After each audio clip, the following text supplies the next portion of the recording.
দাদা আমি আর পাচ্ছি না দাদা, জলের পিপাসা আমার বুকটা শুকিয়ে যাচ্ছে দাদা। তুমি যেখান থেকে হোক দাদা আমার একটু জল ব্যবস্থা করো দাদা। দুলাল, এই বোর জঙ্গলের ভিতরে আমি কোথায় পানি পাবো ভাই? দাদা জল দূরে না আনতে পারো দাদা, আমি বাঁচবো না দাদা। এই জলের জন্য আমার বুকটা একবার পিপাসা হয়ে যাচ্ছে দাদা, আমি আর সহ্য করতে পারছি না দাদা। তুমি যেখান থেকে হোক দাদা একটু জলের ব্যবস্থা করে দাদা, আমি বাঁচবো না দাদা। এত জঙ্গলের ভিতরে আমি কিভাবে জলের ব্যবস্থা করি? আচ্ছা ভাই দুলাল, তুই এখানে বস, তুই এখানে বস দুলাল ভাই, তুই যাবি না এখান থেকে, আমি যেখান থেকেই পারি আমি জলের ব্যবস্থা করছি। আচ্ছা দাদা, আপনার যতক্ষণ না আসছেন আমি এখান থেকে দাদা কোথায় যাবো না দাদা।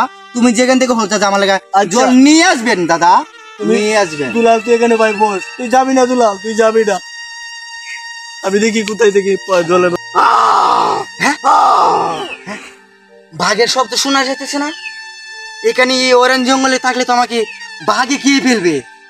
ভাই যে গেলেও জলে লাগে, ভাই তো আসে না। না, এখান থেকে আমি কেটে পড়ি, তাই তো আমাকে বাঘে খেয়ে ফেলবে। দুলাল ভাই নিয়ে, তোর জন্য আমি জল এনেছি, দুলাল ভাই নিয়ে। কি ও ভগবান, আমার ভাই দুলালকে আমি ভাই পাবো কই গেলে রে বাইরে, খাইছে বনে বাঘে রে, আমি ভাই পাবো কই গেলে রে। দাদা,